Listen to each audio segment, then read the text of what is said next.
दोस्तों, चमार जाति के असली इतिहास को जानने से पहले चलिए हम थोड़ा विकिपीडिया पर इस जाति के बारे में खोजने की कोशिश करते हैं। जब हमने रिसर्च की तो हमें विकिपीडिया पर जो जानकारी मिली वह बेहद हैरान कर देने वाली। दोस्तों, विकिपीडिया के अनुसार चमार जाति को चमर वंशीय भी कहा जाता था। ये एक समय के क्षत्रिय पहचान से जाने जाते थे, लेकिन मुगलों ने जोर जबरदस्ती से इन चमर वंशीय सूर्यवंशी क्षत्रियों को चमार नाम का दर्जा दे दिया। विकिपीडिया के अनुसार मुगलों ने ऐसा इसलिए किया कि ये सूर्यवंशी क्षत्रिय इस्लाम कबूल करने से इनकार कर रहे थे। उन्होंने कहा कि हम पशुओं की चमड़ी से जूता चप्पल बना सकते हैं, लेकिन इस्लाम नहीं कबूल कर सकते हैं। फिर आगे बताया जाता है कि चमर वंश के क्षत्रियों ने चमड़े का काम छोड़कर खेती करना शुरू कर दिया और आज इनको अहिरवार भी कहा जाता है और जाटव नाम से भी संबोधित किया जाता है। जाटव आज इनकी उपजाति है। और आपको बता दें कि ये दोनों चमर वंश के वीर सूर्यवंशी क्षत्रिय हैं। विकिपीडिया के अनुसार इसका रेफरेंस देते हुए कुछ संदर्भ बताए जाते हैं, जिसमें अंबेडकर टाइम्स में रिसर्च के साथ यह छापा गया था कि चमार महापंडित सूर्यवंशी है। 2016 में इंडिया स्पीक्स डेली में अंग्रेजी में एक रिपोर्ट छपती है, जिसमें कहा जाता है कि जिन्हें आप चमार जाति से संबोधित करते हैं वे असल में क्षत्रिय थे, जिन्हें मुगलों द्वारा चमार का नाम दिया गया। इसी तरीके के कई संदर्भ हमें विकिपीडिया पर देखने को मिलते हैं, जहां पर चमार जाति के बारे में संक्षिप्त रूप से देखने को मिलता है। इसके अलावा एक और वेबसाइट जिसका नाम बहुजन इंडिया 24news.com है, हमने उसके पन्ने खंगाले। यह वैसी वेबसाइट है जो लगातार दलितों से संबंधित मुद्दों को ही उठाती है और देश भर में हो रहे दलित मामलों से जुड़ी खबरों को प्रकाशित करती है। जब हमने इस वेबसाइट का रुख किया तो हमने यहाँ पर चमार जाति के असली इतिहास को जानने की कोशिश की। तो इस वेबसाइट में प्रकाशित है कि चमार जाति को कभी भी विदेशी आक्रांताओं ने उठने का मौका नहीं दिया। इनकी मुख्य भाषा पाली या प्रकृति भाषा थी, लेकिन इसकी लिपि के बारे में अभी भी पूर्णतया खोज नहीं हो पाई। विद्वान मानते हैं कि सिंधु घाटी की सभ्यता में मिली लिपि के अवशेष ही इनकी मुख्य लिपि रही हो। बहुजन इंडिया 24 न्यूज के मुताबिक चमार शब्द से ही प्रतीत होता है कि कुछ चमार जाति के लोग चमड़े से संबंधित व्यवसाय करते होंगे, परंतु इसके विपरीत चमार कोई जाति नहीं थी, बल्कि राजशाही चमर वंश था और एक समय तक भारत समेत मध्य एशिया तक इसका शासन था। इसका शासन सिंधु नदी के दोनों तरफ था। इतिहास से पता चलता है कि कभी राजशाही चबर वंश भारत से ईरान और मध्य एशियाई देशों को मीठे पानी की सप्लाई करता था। गणित, विज्ञान, भवन निर्माण में पूरी दुनिया ने इसका लोहा माना था। इस जाति के लोग शिक्षा, धर्म, विज्ञान और चिकित्सा शास्त्र में निपुण पाए गए, लेकिन आज अधिकांश चमार जाति के लोग कृषक, मजदूर, बुनकरी आदि कार्यों से अपना भरण पोषण कर रहे हैं। दोस्तों, आपको बता दें कि भारत में आजादी से पहले अंग्रेजों ने चमार रेजिमेंट का गठन भी किया था और चमार रेजिमेंट का गठन हुआ था 1 मार्च 1943 को और चमार रेजिमेंट काफी मजबूत बटालियन मानी जाती थी। और दोस्तों, चमार रेजिमेंट के गठन के बाद इसको कुछ समय बाद खत्म कर दिया गया।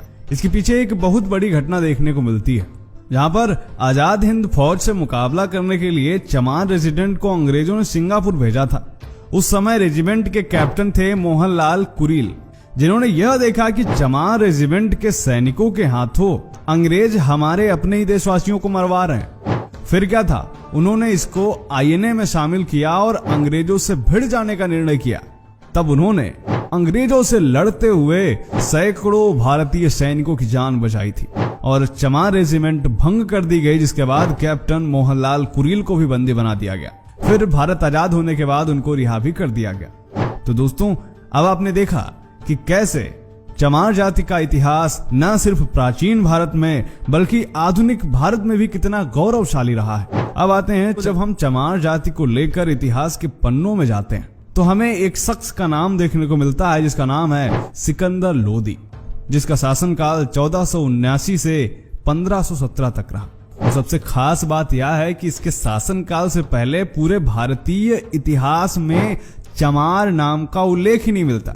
आज हम जिन्हें चमार जाति से संबोधित करते हैं, जिनके साथ छुआछूत का व्यवहार करते हैं, दरअसल वह वीर चमर वंश के क्षत्रिय, जिसका प्रमाण मैं पहले ही दे चुका हूं। और सिकंदर लोदी ने चमार घोषित करके अपमानित करने की चेष्टा की। और यह बात मैं नहीं कह रहा, यह भारत के सबसे विश्वसनीय इतिहास लेखकों में से कर्नल टॉड कह रहे हैं। जी हाँ, कर्नल टॉड ने अपनी पुस्तक द हिस्ट्री ऑफ राजस्थान में चमर वंश के बारे में विस्तार से लिखा है। इसके अलावा प्रख्यात लेखक डॉक्टर विजय सोनकर शास्त्री ने भी इस पर गहन शोध किया, जिसके बाद इन्होंने एक पुस्तक में इस शोध को प्रकाशित किया जिसका नाम था हिंदू चर्ममारी जाति, एक स्वर्णिम गौरवशाली राजवंशीय इतिहास। दोस्तों, अध्ययन के बाद पता चलता है कि इस चमर वंश का उल्लेख महाभारत के अनुशासन पर्व में भी मिलता है। डॉक्टर शास्त्री के अनुसार प्राचीन काल में ना तो कोई चमार शब्द था और न ही कोई जाति थी। इसके अलावा एक बेहद फेमस मुस्लिम लेखिका है जिनका नाम है डॉक्टर हमीदा खातून। वो अपनी पुस्तक अर्बनाइजेशन में लिखती हैं कि मध्यकालीन इस्लामी शासन से पहले भारत में चर्म व सफाई कर्म के लिए किसी विशेष जाति का एक भी उल्लेख नहीं किया जाता। हिंदू चमड़े को निषिद्ध मानते थे, हेय समझते थे, लेकिन भारत में मुस्लिम शासकों के आने के बाद इसके उत्पादन के भारी प्रयास किए गए। दोस्तों, तुर्क आक्रमणकारियों के काल में चमर राजवंश का शासन भारत के पश्चिमी भाग में था और इसके प्रतापी राजा थे चमर सेन। इस क्षत्रिय वंश के राज परिवार का वैवाहिक संबंध था बप्पा रावल वंश के साथ। राणा सांगा व उनकी पत्नी झाली रानी ने चमर वंश से संबंध रखने वाले संत रविदास जी को अपना गुरु बनाया था और उनको मेवाड़ के राजगुरु की उपाधि दी थी और उनसे चित्तौड़ के किले में रहने की भी प्रार्थना की थी। तमाम ऐतिहासिक दस्तावेजों में इसका जिक्र मिलता है, जिसमें संत रविदास के चित्तौड़ किले में कई महीने रहने का उल्लेख मिलता है और वहां पर उनके महान व्यक्तित्व एवं उपदेशों से प्रभावित होकर बड़ी संख्या में लोगों ने अपना गुरु मानना शुरू कर दिया और तमाम लोग उनके अनुयायी हो गए। और इसी का परिणाम है कि आज भी विशेषकर पश्चिम भारत में जहां संत रविदास जी थे, बड़ी संख्या में आज भी रविदासी पाए जाते हैं। आज भी राजस्थान में अगर आप चमार जाति के व्यवहार को देखते हैं तो वह बिल्कुल राजपूतों जैसा ही है। औरतें लंबा घूंघट रखती हैं, आदमी ज्यादातर मूछें रखते हैं, पगड़ी रखते हैं। संत रविदास की इतनी प्रसिद्धि बढ़ने लगी कि इस्लामिक शासन घबरा गया। सिकंदर लोदी ने मुल्ला सदना फकीर को संत रविदास को मुसलमान बनाने के लिए भेजा। सिकंदर लोदी जानता था कि यदि रविदास इस्लाम स्वीकार कर लेते हैं तो भारत में बहुत बड़ी संख्या में इस्लाम मतावलंबी हो जाएंगे, लेकिन उसकी सोच धरी की धरी रह गई। स्वयं मुल्ला सदना फकीर जो संत रविदास को मुसलमान बनाने के लिए गया था, वह खुद शास्त्रार्थ में पराजित हो गया और कोई उत्तर नहीं दे पाया और संत रविदास से उनकी भक्ति से प्रभावित होकर अपना नाम उसने रामदास रख लिया और स्वयं हिंदू बन गया। अब इसके फलस्वरूप सिकंदर लोदी आग बबूला हो गया। उसने संत रविदास को कैद कर लिया और इनके अनुयायियों को उसने चमार और चंडाल घोषित कर दिया और उनको बंदी बनाकर उनसे कारावास में खाल और चमड़ा पीटने, जूती बनाने इत्यादि निम्न काम करवाएगा।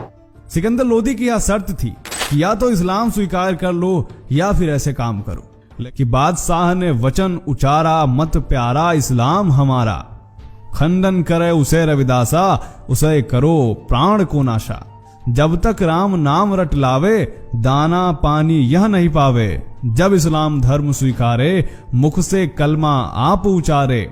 पढ़े नमाज जभी चितलाई, दाना पानी तब या पाई। जिसमें संत रविदास जी कह रहे हैं कि बादशाह ने कहा कि उसे उसका इस्लाम धर्म प्यारा है और संत रविदास जब तक इस्लाम धर्म को स्वीकार नहीं करता तब तक इसे भूखा रखो, भले ही इनकी मृत्यु हो जाए। जब तक यह इस्लाम को नहीं स्वीकारते, अपने मुंह से कलमा नहीं पढ़ते, तब तक इसको खाना पानी ना दिया जाए। लेकिन समस्या तो यह है कि हमने और आपने कभी भी संत रविदास को अच्छे से पढ़ा ही नहीं। हमने उतना ही पढ़ा जितना हमें आवश्यकता है अपना एजेंडा चलाने के लिए, फिर चाहे वह हिंदू हो या फिर हमारे दलित भाई ही क्यों ना हो।